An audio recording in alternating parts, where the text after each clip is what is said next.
Imagine this. You're getting ready to graduate with your master's degree. You've studied hard, you're an expert in many skills, and you have everything you need in order to become the director of your own future. Yes, sir, you're prepared to go out into the world and say to it that you are a stone-cold professional, someone who can really get stuff done. That's the image you've had in your head that you've always wanted to show other people. There is a problem, though. You've never been very good at organizing yourself. You're amazed at people who can keep schedules and work on a timeline. It's a 5 o'clock world out there, and your own watch is a few minutes behind. You know that you can prove yourself to be a capable employee if you could only beat the clock. If only there was just some way to improve your own organization, then you can really apply those talents of yours and make sure you never stumble over a missed deadline again. You've probably heard about this thing called journaling. It certainly sounds like a way to sharpen those organizational skills. But the drawback with journals is that you often find yourself stuck with just one more agenda to complete during the day.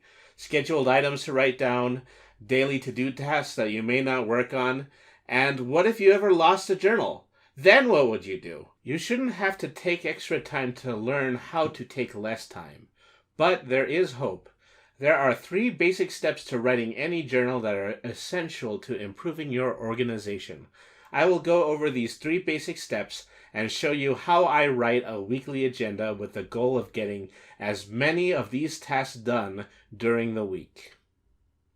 Step 1. Keep important dates. This is my agenda whiteboard. I like to use a whiteboard instead of a notebook so that I always have my schedule in front of me. I'm writing my favorite motivational phrase on top of the board to remind me that I want to improve upon my goals.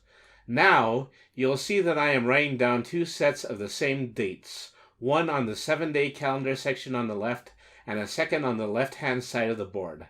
I am using the calendar section merely to remind me what dates fall on this week and what days they fall on. I'm also going to use it to keep score, but I'll speak more about that later. The dates on the left are the ones to keep an eye on because I am going to write what I have on my schedule for that week. I have 2 homework assignments in my food communication class due on Sunday the 11th.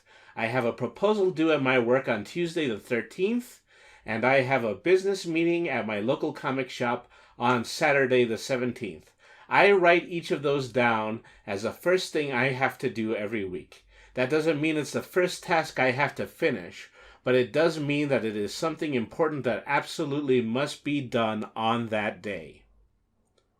Step 2. Set daily goals. So far, I've written down 3 major appointments I have this week, and that's swell for making sure I stay on schedule. But as you can see, there's still a lot of empty space in the week for me to fill with other activities. This is where I set my daily goals, or things I want to accomplish every day.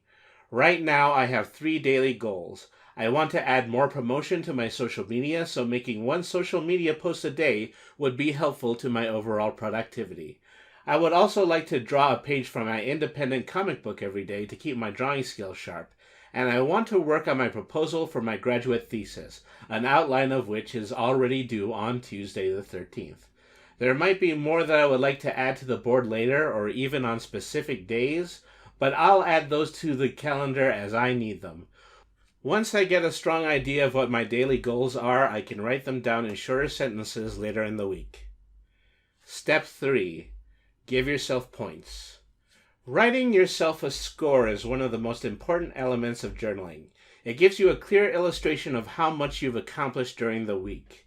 You can award yourself points using any sort of system you like, but I personally prefer to keep things simple and award myself 1 point for each task on the board I've completed. So let's say on the 11th, I completed my 2 assignments in food communication. Of course I had to because it was due. I will give myself 2 points for that, 1 point for social media, and 1 point for working on my graduate proposal. I worked extra hard, but I managed to make 4 points on that day. I recorded on the second calendar. Then I just go down the board, checking off every task I completed on that day. On Saturday, the end of the work week, I write down the total amount of points. This lets me see how hard I worked in a week, which also gives me an idea about how I can improve myself and get more tasks done when I start a new task board next Sunday.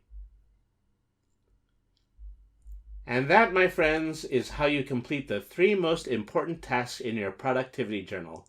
This is a method that is quick, to the point, and easy to understand. If you want to do either more or less than this when you're writing your own journal, then go ahead. It's your journal. But for me, this is absolutely the best way to manage my time.